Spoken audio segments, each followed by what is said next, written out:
Hitler எதையெல்லாம் பேசினாரோ அதையெல்லாம் மோடி பேசுகிறார். மணிப்பூரிலே கலவரங்களை தூண்டியவர்கள், காஷ்மீரின் சிறப்பு அதிகாரத்தை பறித்தவர்கள், சிறுபான்மை மக்களுக்கு பல அநீதிகளை இழைத்தவர்கள், பெண்களுக்கு எதிரானவர்கள், இவர்கள் கடவுளை பற்றி பேசினால் கடவுள்ங்கிற ஒரு கருத்தாக்கம் இருக்குல்ல, அதை அசிங்கப்படுத்துறாங்க. செல்வத்துக்கு லட்சுமி கடவுள் அப்படிலாம் சொல்றாங்க இல்லையா, அது மாதிரி கலவரங்களுக்கு ஒரு கடவுள் அப்படின்னு ஒருவரை உருவாக்கணும்னா நீங்கள் மோடி கலவரங்களின் கடவுளா இருக்கலாம். இவங்க வந்தா குடிசைக்கு அனுப்பிடுவார்னா ராமனை அவர் எப்படி ட்ரீட் பண்றாரு பத்தியா, நான் இருந்தாதான் ராமரே வாழ முடியுங்கிறாரு. அவர்களுக்கு உளவுத்துறை தகவல் சொல்லுகிறது, நீ எங்கேயெல்லாம் நம்பிக்கிட்டு இருக்கியோ அங்கேயெல்லாம் புடுங்கிட்டு போயிரும் சொல்லிட்டாங்க. ஜாதிவாரி கணக்கெடுப்பு வேண்டும் என்று என்னைக்கு சொன்னாரோ அன்னைக்கே பாஜக மிக மோசமான ஒரு இடத்துக்கு வந்துடுச்சு. ஜாதி வாரியா கலவரம் செஞ்சுக்கலாம், கணக்கெடுப்பு மட்டும் நடத்தக்கூடாது. மோடி தன்னை குஜராத்தியாகத்தான் கருதி கொண்டிருக்கிறாரு, இந்தியனாக கருதல.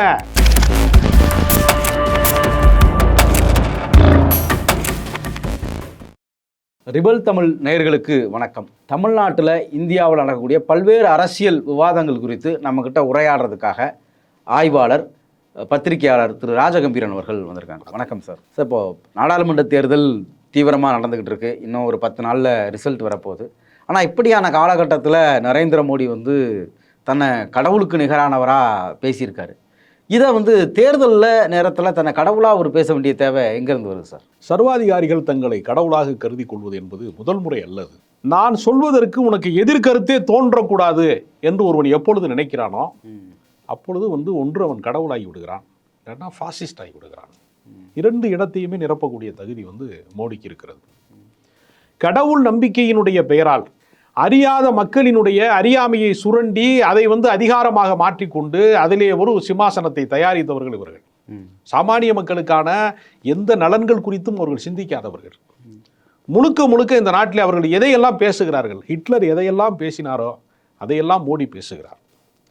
தேச பாதுகாப்பிற்காக கடும் பனியிலும் கொட்டுகிற மழையிலும் வெயிலிலும் இராணுவத்திலே உயிர் தியாகம் செய்வதற்கும் தயாராக இருக்கக்கூடிய நிலையிலே இருக்கக்கூடிய இராணுவ வீரர்களை வெறும் ஒப்பந்த தொழிலாளர்களாக, வெறும் 4 ஆண்டுகளுக்கு மட்டும் பயன்படுத்தக்கூடிய ஒரு ஒப்பந்த தொழிலாளர் கான்ட்ராக்ட் பேசிஸில் இராணுவ வீரர்களை எடுத்துட்டு அவர்களுக்கு எதிர்காலத்திலே வேலைக்கு உத்தரவாதம் இல்லை, ஓய்வூதியம் இல்லை, எதிர்காலம் சம்பந்தப்பட்ட எந்த பாதுகாப்பும் இல்லாமல் இருக்கிற இவர்கள் தான் தேசபக்தியை குறித்து நமக்கு பாடம் நடத்தி கொண்டிருக்கிறார்கள். எவ்வளோ பெரிய வேடிக்கை! வட இந்தியாவை பொறுத்தவரையில் முழுக்க இந்த அக்னிவீர் திட்டம் என்று சொல்லக்கூடிய அந்த அக்னிபாத் திட்டம் என்பது மிகப்பெரிய அளவிலே இளைஞர்களுக்கான வேலைவாய்ப்பு திட்டமாகவும் அங்கே இருக்கிறது. அவர்களை என்றைக்கு இவர்கள் உதிரி பாட்டாளிகளாக அவ்வப்போது பயன்படுத்திக் கொள்ள யூஸ் அண்ட் த்ரோ மாதிரி பயன்படுத்திக் கொள்ளக்கூடிய இடத்திற்கு கொண்டு வந்தார்களோ வட இந்திய இளைஞர்கள் இவர் மீது கடுமையான கோபத்தில் இருக்கிறார்கள். அதே போல இவர்கள் என்ன செய்தார்கள், கார்ப்பரேட் நிறுவனங்களுக்கு 16 லட்சம் கோடியை கடன் தள்ளுபடி செய்தவர்கள். அதானி போன்றவர்களுக்கு துறைமுகத்தை வழங்கிவிட்டு, விமான நிலையங்களை வழங்கிவிட்டு, இப்படியெல்லாம் கார்ப்பரேட் நிறுவனங்களுக்கு எல்லாவற்றையும் வாரி வழங்கிவிட்டு லாபம் தரக்கூடிய பொதுத்துறை நிறுவனங்களை பூரா தனியார் மயமாக இவர்கள் மாற்றுவதற்கு எல்லா வேலை திட்டங்களை செய்துவிட்டு, விவசாயிகள் தங்களுடைய வேளாண் விளை பொருட்களுக்கு ஆதார விலை கேட்டால் கூட அதற்கு மறுத்தவர்கள் மட்டுமல்ல, ஏமாற்றியது மட்டுமல்ல, அவர்கள் மீது கண்ணீர் புகை குண்டு வீசுவதாக இருக்கட்டும், ரப்பர் குண்டுகளை வீசி கண்களை பறித்ததாக இருக்கட்டும், அவர்களுடைய உயிரை பறித்ததாக இருக்கட்டும், சாலைகளிலே அவர்கள் வரக்கூடாது என்பதற்காக சாலைகளிலே ஆணியை பதித்ததாக இருக்கட்டும். நீ நாற்று நடுவதை பார்த்துருக்கிய, ஆணி நடுகிற அரசாங்கம் இது. இப்படிப்பட்ட கொடூரங்களை செய்தவர்கள், மணிப்பூரிலே கலவரங்களை தூண்டியவர்கள், காஷ்மீரின் சிறப்பு அதிகாரத்தை பறித்தவர்கள், சிறுபான்மை மக்களுக்கு பல அநீதிகளை இழைத்தவர்கள், பெண்களுக்கு எதிரானவர்கள், பாலியல் வன்கொடுமைக்கு ஆளாக்கப்பட்டவர்களை எல்லாம் தங்கள் கட்சியிலே அதிகாரத்திலே வைத்திருக்கிறவர்கள், இவர்கள் கடவுளை பற்றி பேசினால் கடவுள் என்கிற ஒரு கருத்தாக்கம் இருக்குல்ல, கடவுள் என்பது கடைசி மனிதனுக்கான அந்த கண்ணீர் துளியை துடைப்பதற்கான நம்பிக்கையாகத்தான் இந்த நாட்டில் இருக்கு. அதை அசிங்கப்படுத்துறாங்க. கடவுள் நம்பிக்கை இதை விட அவமானப்படுத்த முடியாது. மோடி கடவுள் என்று சொன்னால் அது ஒரு வேளை சொல்லலாம். கல்விக்கு சரஸ்வதி கடவுள், வீரத்துக்கு ஒரு கடவுள், செல்வத்துக்கு லட்சுமி கடவுள் அப்படிலாம் சொல்றாங்க இல்லையா. அது மாதிரி கலவரங்களுக்கு ஒரு கடவுள் அப்படின்னு ஒருவரை உருவாக்கணும்னா நீங்கள் வந்து மோடி வந்து கலவரங்களின் கடவுளாக இருக்கலாம், அமித்ஷாவை கூட அந்த கலவரங்களின் கடவுளை சேர்த்துக்கலாம். கலகக்காரர்கள் வேணா சொல்லுங்க, இவர்கள் பொலிட்டிக்கலான அரசியல் கலவரங்களை விளைவிக்கிறவர்கள், மத கலவரங்களை தூண்டுகிறவர்கள் என்கிற அடிப்படையில் அவர்கள் ஏற்றுக்கொள்ளலாமே தவிர இவர்களுக்கும் கடவுளுக்கும் எந்த சம்பந்தம் கிடையாது. இப்போ கடவுள் அப்படின்னா மக்களுக்கு கொடுக்குறவராக இருக்கணும், இவர் எதுவுமே கொடுக்கல அப்படின்னு நீங்கள் சொல்கிறீங்க. ஆனால் தினந்தோறும் மோடி ஏதாவது புதுசாக பேசிக்கிட்டே இருக்காரு. ஹரியானாவில் பேசுகிறப்ப ராமர்னு சொன்னாலே கைது பண்ணிடுவாங்க அப்படின்னு பேசுகிறாரு. நேற்று பீகாரில் பேசுகிறப்ப இந்தியா கூட்டணியில் இருக்கிறவங்க எல்லாம் ஜாதி வெறியர்கள்னு பேசுகிறாரு. அவர் ஏன் இப்படி தன்னை கடவுளுங்கிறாரு, மற்றவங்கள ஜாதி வெறியருங்கிறாரு, இப்படியெல்லாம் அவர் பேசுகிறது ஏன்? அதாவது பூரி ஜெகநாதருடைய ஆலயத்தில் பொக்கிஷங்களை காணாம், ஜாவியை காணாம், தமிழ்நாட்டுக்காரங்க தூக்கிட்டு போயிட்டாங்கன்னு ஒரு கதை சொன்னார். அவரால் சாமானியமாக, அதாவது தனக்கு எதிரான அரசியல் சக்தியாக ஒருவர் உருவாகுவதை அவரால் சகித்து கொள்ள முடியலை. ஒடிசாவிலே வந்து ஒரு தமிழர் வந்து ஒரு உயர்ந்த நிலையில் இருக்கிறாரு, ஒடிசாவினுடைய முதலமைச்சர் நவீன் பட்நாயக்கு வந்து ஒரு நம்பிக்கைக்குரியவராக இருக்கிறார் என்பதை அவரால் ஏற்றுக்கொள்ள முடியலை. ஏன்னா அவர் கூட்டணிக்கு வந்து பாஜகவோடு கூட்டணி வேணாம் என்கிற இடத்திற்கு முடிவெடுக்கக்கூடிய டிசைடிங் அத்தாரிட்டியாக தமிழ்நாட்டைச் சேர்ந்த மதுரையைச் சேர்ந்த வி கார்த்திகை பாண்டியன், அந்த வி கே பாண்டியன் முக்கியமான காரணமாக இருந்திருக்கிறார். ஒரு ஐஏஎஸ் ஆஃபீஸரு, அவர் தன்னுடைய அறிவாற்றலால், அவருடைய நேர்மையால், அவருடைய நடத்தையால் ஒரு முதலமைச்சரின் நம்பகத்தன்மைக்குரிய இடத்துல அவர் இருக்கிறாரு. அந்த முதலமைச்சரே நவீன் பட்நாயக்கே நீ என் பக்கம் வந்துரு, நான் வந்து உன்னை நீ என் கூட இருந்தால் எனக்கு வெற்றி பெறுவேன் அப்படின்னு சொல்லும்போது கூட்டணியை தீர்மானிக்கக்கூடிய இடத்திலே வந்து ஒரு தமிழன் இருக்கிறான் என்பதை பொறுத்து கொள்ள முடியாமல் தமிழ்நாட்டுக்காரன் வந்து ஒடிசாவை ஆள்வதை அனுமதிக்கலாமா அப்படின்னு கேட்குறாரு. அப்போ நான் என்ன கேட்குறேன்னா, குஜராத்தி எப்படி இந்தியாவுக்கு பிரதமராக இருக்க முடியும்? நீ குஜராத்துக்கு தானே முதலமைச்சராக இருக்கணும் கடைசி வரைக்கும், இந்தியாவுக்கே எப்படி நீங்கள் பிரதமராக இருக்க முடியும் அப்படிங்கிற கேள்வி வருகிறதா இல்லையா? அவர் என்ன சொன்னார்னா, இந்தியா கூட்டணி வெற்றி பெற்று விட்டால் ராமர் மறுபடியும் குடிசைக்கு போயிடுவார். அப்படின்னா என்ன அர்த்தம்னா, ராமரை நான் வந்து அரண்மனை கட்டி வச்சிருக்கேன், இவங்க வந்தா குடிசைக்கு அனுப்பிடுவார்னா ராமனை வந்து அவர் எப்படி ட்ரீட் பண்றாருன்னு பார்த்தீங்களா? நான் இருந்தாதான் ராமரே வாழ முடியுங்கிறாரு. அதை விட ஒருபடி மேலே போய் ஒருத்தன் சொன்னா, ஒடிசாவுக்கு இருக்கக்கூடிய பாஜகவோட மாநில தலைவர் சொன்னா, அங்கே ஒரு பைத்தியக்காரன் இருக்கான், அங்கே அண்ணாமலை இருக்க மாதிரி அங்கே ஒரு பைத்தியக்காரன் இருக்கான். அவன் சொல்றான், அந்த பூரி ஜெகநாதர் இருக்காரு அவர் மோடியினுடைய பக்தர்னா. எப்படியா மோடிக்கே ஒரு பக்தர்? கடவுள் நம்மை காப்பாற்றுவார் என்று ஒருவன் நம்பினால் அவன் பக்தன். கடவுளையே நான் தான் காப்பாற்றுகிறேன் என்று சொன்னால் அவன் சங்கி. அந்த மனப்பிறழ்வு கொண்ட சங்கியாக மோடி மாறி இருக்கிறார். ஆனால் அடிப்படையில் கடவுள் நம்பிக்கை கொண்டவங்களுக்கே எதிரானதா இருக்கு. கடவுளே எங்களை தான் நம்புறாரு அப்படின்னு எப்படி அவங்க பேசுறாங்க? எந்த இஸ்லாமியராவது அல்லாவை நான் தான் காப்பாற்ற போகிறேன்னு சொன்னா இஸ்லாமிய சமூகத்தில் அவனை விட்டு வைப்பாங்களா? வைக்க மாட்டாங்க. யாராவது ஒரு கிறிஸ்தவன் கர்த்தரை நான் தான் காப்பாற்றுகிறேன் என்று சொல்லி உங்களால் கேட்க முடியுமா? எந்த கடவுள் நம்பிக்கை சார்ந்தவர்கள் யாராவது கடவுளை நான் தான் காப்பாற்ற போறேன் என்று சொல்லி நம்ம கேட்டதே இல்லை. சிவனை நான் காப்பாற்ற போறேன் என்று யாராவது சொல்லி கேட்டிருக்கல? அது வரைக்கும் முருகனை நான் காப்பாற்ற போறேன், முருகா நீ காப்பாத்து, சிவனே நீ காப்பாத்து, இதுதானே சொல்லுவான். கர்த்தரே நீ காப்பாத்து, இதுதானே பக்தர்களுடைய குரலா இருக்க முடியும். கர்த்தரை நான் காப்பாத்துறேன்னு சொல்ல முடியாதுல்ல. ஆனா மோடி சொல்லிட்டாரு, நான் தான் வந்து பூரி ஜெகநாதருக்கு நான் வந்து அந்த சாவியை காணா, நான் தான் பாதுகாப்பா வச்சிருக்கேன். அவர் பக்தர் வேற. ராமர் என்ன செய்வாரு? குடிசைக்கே போயிடுவாரு என்று சொல்வதன் மூலமாக பைத்தியத்தினுடைய உச்சநிலை அடைந்து விட்டார்கள். அதிகாரம் இல்லை என்று சொன்னால் இவர்கள் எவ்வளவு பெரிய பைத்தியக்காரர்களாக மாறிவிடுவார்கள் என்பதற்கு அவர்களுக்கு உளவுத்துறை தகவல் சொல்லுகிறது. நீ எங்கேயெல்லாம் நம்பிக்கிட்டு இருக்கியோ அங்கேயெல்லாம் புடுங்கிட்டு போயிருன்னு சொல்லிட்டாங்க. பாஜக என்கிற ராட்சச பலூனு மிக உயரத்தில் பறந்து கொண்டே இருக்கிறது. அதுல அந்த பலூனுக்குள்ள ஊசியை போடுற வேலையை, அந்த உயர பறக்கிற அந்த பட்டத்தினுடைய நூலை அறுத்து விடுகிற வேலையை ராகுல் காந்தி வந்து தொடர்ச்சியாக செய்கிறார். என்றைக்கு வந்து பிற்படுத்தப்பட்டவர்களுக்கு இடஒதுக்கீடு வேண்டும் என்கிற அந்த கருத்தின் அடிப்படையிலே ஜாதிவாரி கணக்கெடுப்பு வேண்டும் என்று என்னைக்கு சொன்னாரோ அன்னைக்கே பாஜக வந்து மிக மோசமான ஒரு இடத்துக்கு வந்துருச்சு.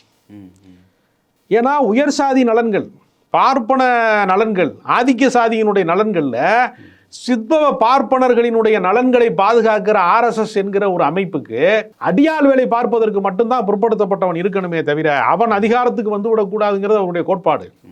ஜாதி வாரியா வந்து கலவரம் செஞ்சுக்கலாம், கணக்கெடுப்பு மட்டும் நடத்தக்கூடாது. கலவரம் செஞ்சா அதுல ஆதாயம் இருக்கிறது. நீங்கள் எப்பொழுதுமே பாருங்க, வன்னியர்களும் பறையர்களும் அடித்துக் கொள்வான், முக்குளத்தோர்களும் தலித்துகளும் ஒடுக்கப்பட்டவர்களும் மோதிக்கொள்வான். எல்லா ஜாதியும் இன்னொரு ஜாதியோடு மோதிக்கொண்டே இருக்கும். அக்ரஹாரம் பத்திரமாக இருக்கும். அதற்கு பின்னால் இருக்கிற அரசியல் என்ன? ஒரு ஜாதிக்கு கீழே இன்னொரு ஜாதி, ஒரு ஜாதிக்கு இன்னொரு ஜாதி, படிக்கட்டுகளை பார்த்து நாம் சமமாக இருங்கள்னு சொல்ல முடியுமா? முடியாது. அது மாதிரி ஜாதிய கட்டுமானம் இங்கே இருக்கிறது. இது இருக்கிற வரைக்கும் தான் சுரண்ட முடியும். இந்த பெரும்பான்மை மக்களை அதிகாரமற்றவர்களாக, கல்வியற்றவர்களாக, பிற்படுத்தப்பட்டவர்களை வந்து அரசியல் அதிகாரத்திற்கு வந்து எந்த வகையிலையும் சம்பந்தம் இல்லாதவர்களாக தொடர்ந்து இருக்கணும். பிள்ளையார் சதுர்த்திக்கு அந்த அந்த ஊர்வலத்திலே வந்து பிள்ளையாரை தூக்கிட்டு போகிற இடத்துல இருக்கணுமே தவிர அவன் வந்து உச்ச நீதிமன்ற நீதிபதி ஆகிவிடக்கூடாது. அவன் வந்து வெளிநாடுகளில் போய் அமெரிக்கா போன்ற நாடுகளில் போய் விசா வாங்கி செட்டில் ஆகிற இடத்துல அவன் இருக்கக்கூடாது. அதிகாரத்தை தீர்மானிக்கிற இடத்திற்கு பிற்படுத்தப்பட்டவர்கள் வந்துவிடக்கூடாது என்கிற கவனத்தோடு அவர்கள் செயல்படுகிறார். அதனால ஜாதிவாரி கணக்கெடுப்பை பார்த்து ஏன் அச்சப்படுறீங்க, ஏன் பதட்டப்படுறீங்க? அன்றைக்கே அவருடைய அரசியல் வந்து மிக மோசமான வீழ்ச்சி அடைந்து விட்டது. இப்போ இங்கே ஒரிசா குறித்து பேசுனீங்கனால கேட்குறேன். அமித்ஷா வந்து நேற்று பேசுகிறப்ப நவீன் பட்நாயக் வந்து ராஜினாமா பண்ணணும், அவர் ஓய்வு எடுக்க போகணும், அவருக்கு 77 வயசாயிருச்சு அப்படின்னு சொல்லியிருக்காரு. ஏற்கனவே வந்து மோடி 73 வயசில் அவருக்கு ஆயிடுச்சு, அவர் 75 வயசில் ஓய்வு பெற்றுவார் அப்படின்னு அரவிந்த் கெஜ்ரிவால்லாம் பேசுகிறப்ப இல்லை மோடி தான் பிரதமர் அப்படின்லாம் பாஜகக்காரங்க பேசுனாங்க. ஆனால் இப்போ அமித்ஷா வாயிலிருந்தே நவீன் பட்நாயக் ஓய்வு எடுக்க போகணும்னு சொன்னால் அது இன்டெரக்டாக மோடியை ஓய்வு எடுக்க போகணும்னு அவர் சொல்கிறாரோ? அப்படித்தானே சொல்ல முடியும். நீங்கள் பந்தியில் கல்யாண பந்தியில் பரிமாறும் போது பக்கத்து இலைக்கு பாயாசம் ஊற்றுங்க அப்படின்னு ஒருத்தன் கத்துவான், கிட்ட வந்து எனக்கு ஊற்றுங்கம்பா. பாயாசத்துக்காக ஒருத்தன் இப்படி வந்து பப்ளிக்ல கத்துறான்டா, என்னடா அவன் இப்படி அலையிறான், என்னடா அவன் இப்படி சோத்துக்கு அலையிறான், ஸ்வீட்டுக்கு அலையிறான்னு சொல்லிடுவாங்கிற கூச்சத்துக்காக என்ன சொல்லுவாங்கன்னா பக்கத்து இலைக்கு பாயாசம் ஊற்றுங்க அப்படின்னு சொல்லுவாங்களா? கிட்ட வந்தாலும் எனக்கு ஊற்றுங்கன்னு சொல்லுவாங்களா? அமித்ஷா என்ன சொல்றாரு, 77 வயசு வரைக்கும் கூடிய நவீன் பட்நாயக் எதுக்கு அங்கே இருக்கான், ரிட்டையர்ட் ஆக வேணாமா, அவரு அரசியல்ல வயதாயிடுச்சு இல்லையா அப்படின்னு சொல்லும் போது என்ன அர்த்தம்னா 74 வயசுல பக்கத்திலே ஒரு ஆள் இருக்கான், அவர் எதற்கு அதிகாரத்தில் இருக்கிறாரு, 75 வயதோடு வந்து ரிட்டையர்ட் ஆகணும்னு சொல்லி தானே நம்ம அத்வானியை தள்ளி வச்சோம். ரத யாத்திரை அவர் தானே தொடங்கி வச்சாரு. இந்தியா முழுக்க செங்கலை கொண்டு வந்து ராமர் கோயில் கட்டுற இந்த இன கலவரத்திற்கான அல்லது இந்த பெரும்பான்மை மத துவேஷத்தை தூண்டி வளர்த்த அத்வானியவே நம்ம ஓரம் கட்டினோமே, முரளி மனோகர் ஜோஷி வந்து நம்ம ஓரம் கட்டினோமே, இவரை ஓரம் கட்டுறதுக்கு ஒரு சரியான வாய்ப்பு வந்திருக்கு அப்படிங்கிற ஒரு கணக்குல தான் மறைமுகமாக சொல்லுகிறார்.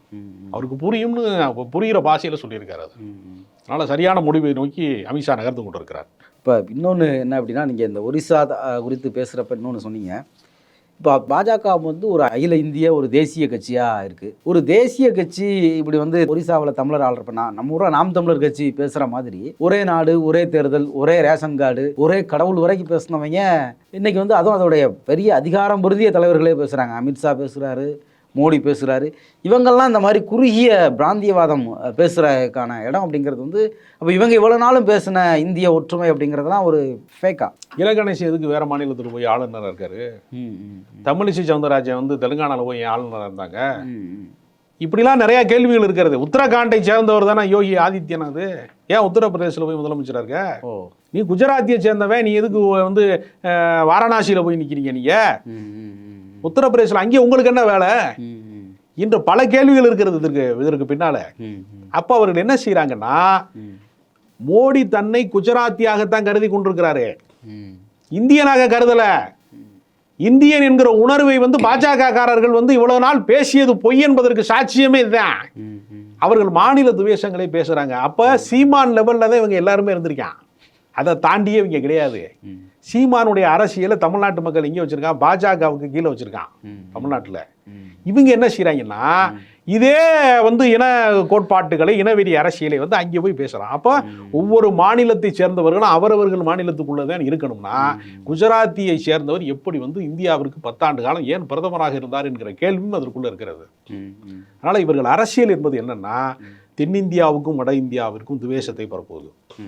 தமிழ்நாட்டுக்கு வரும்போது என்ன சொல்வாரு, திருக்குறள் படிக்கிறது ரொம்ப ஆசையா இருக்கேன். ஆர்.என். ரவி, ஆமாம், திருவள்ளுவர் தினத்துக்கும் 2 நாளைக்கு முன்னாடி நடந்த விழாவுக்கு ஏதாவது சம்பந்தம் இருக்கா? ஒன்றுமே கிடையாது. சரி, அவருக்கு காவி பெயிண்ட் அடிக்கிறீல்ல, திருவள்ளுவரினுடைய இந்த பிறப்புக்கும் எல்லா உயிருக்கும்னு ஒரு கருத்தை சொல்லியிருக்காருல்ல, அதுக்கு என்ன அர்த்தம்? எல்லாரும் பிறப்பினால் ஒருவன் உயர்வு தாழ்வு கற்பிக்கிறதை நான் ஏற்றுக்கொள்ள மாட்டேன், சனாதன எதிர்ப்பை பேசுகிற கவிதை தானே பிறப்புக்கும் எல்லா உயிருக்கும். இப்போ பிறப்புக்கும் எல்லா உயிருக்கும் என்பது சனாதனத்துக்கு எதிரானதுன்னா மல்லாக்கப்படுத்திக்கிட்டு எச்சுக்கு புரியாணியே, உன் கருத்துக்கு எதிரானதுல நீ சனாதனத்தை பாதுகாக்கணும்னு சொல்ற. பிறப்புக்கும் எல்லா உயிருக்கும் எழுதியிருக்கிறாரு. சனாதனத்தினுடைய முதல் எதிரி. நீங்க சனாதனத்திற்கு எதிராக நீங்க எஃப்ஐஆர் ஃபைல் பண்றீங்களே உதயநிதி மேல, திருவள்ளுவர் மேலதான் ஃபர்ஸ்ட் எஃப்ஐஆரே போடணும். நீங்க அவர் தான் முதல்ல தொடங்கி வச்சிருக்காரு 2000 வருஷத்துக்கு முன்னாடி. திருவள்ளுவரினுடைய வாரிசுகள் தான் தமிழர்கள் எல்லாருமே. இங்கே வந்து என்ன சொல்றீங்க, தமிழ் மொழியை நான் தமிழனாக பிறக்கவில்லையே, அது கூட சொந்த டைலாக் கிடையாது, அது காந்தியடிகள் சொன்னது. யாரை பார்த்து? டிகேசி, ரசிகமணி டிகேசிட்ட கம்பராமாயணத்தினுடைய சுவையை வந்து கம்பனினுடைய எழுத்துக்களை படிப்பதற்கு இவ்வளவு ரசனையான விஷயங்கள் இருக்கிறதா அப்படின்னு அவர் சொன்ன விளக்கத்தை கேட்கிறார் அவர். இதையெல்லாம் புரிந்து கொள்வதற்கு, கம்பனினுடைய கவிதையை ரசிப்பதற்கு இன்னொரு பிறவி இருந்தால் நான் தமிழனாக பிறக்க வேண்டும்னு காந்தியடிகள் சொன்னதாக ஒரு வரலாற்று குறிப்பு இருக்கிறது. அதை தான் காப்பி அடிச்சு எவனோ எழுதி கொடுத்துருக்கான், நான் தமிழனாக பிறக்கவில்லையே. இவ்வளவு பேசிட்டு தமிழுக்கு வந்து மத்திய அரசாங்கத்தின் வளர்ச்சி நிதி வந்து வெறும் 74 கோடி, எவனாவிலுமே புழங்காமல் இருக்கக்கூடிய, நடைமுறைக்கு சாத்தியம் இல்லாமல் இருக்கக்கூடிய, நடைமுறையில் இல்லாத மொழியாக இருக்கக்கூடிய சமஸ்கிருதத்துக்கு 1488 கோடி. தமிழ் பற்றாளர் வேடத்திலே வந்து தமிழர்களை ஏமாற்றி விடலாம்னு அவங்க நினைக்கிறாங்க. மொழிக்காக உயிர் தியாகம் செய்த ஒரு இனம் இது. இங்கே ஏமாற்ற முடியுமா நம்மளை? இப்படிப்பட்ட பாசாங்கு வார்த்தைகளை, பசப்பு வார்த்தைகளை அவர்கள் பேசுகிறாங்க. தென்னிந்தியர்கள் வந்து வட இந்தியர்களை பற்றி தவறாக பேசுகிறாங்கங்கிறது அங்கே போய். தமிழர்கள் வந்து பொக்கிஷத்தினுடைய சாவி வந்து தமிழ்நாட்டில் ஒளிஞ்சிருக்கு, எடுத்துகிட்டு போயிட்டாங்கன்னு சொல்கிறது. இப்படி துவேஷங்களை பரப்புவது, பொய்களை பரப்புவது, வதந்திகளை பரப்புவது, வாட்ஸ்அப்பில் வந்ததே வரலாறுங்கிற மாதிரி வதந்திகளை பரப்பி கொண்டே இருப்பது தான் வந்து பாஜகவை. அது தலைவர்கள் முதற்கொண்டு அதை செய்கிறாங்க, எல்லாருமே அதை செய்கிறாங்க. அதனால் பாஜக ஒரு படு வீழ்ச்சியை நோக்கி போய்கொண்டிருப்பதற்கு ஆதாரமாக இந்த பதட்டத்தை பார்க்க முடிகிறது. இந்தியாவுடைய பல்வேறு அரசியல் நிகழ்வுகள் குறித்து நம்மக்கிட்ட நீண்ட உரையாடல் கொடுத்த திரு ராஜகம்பீரன் அவர்களுக்கு நன்றி.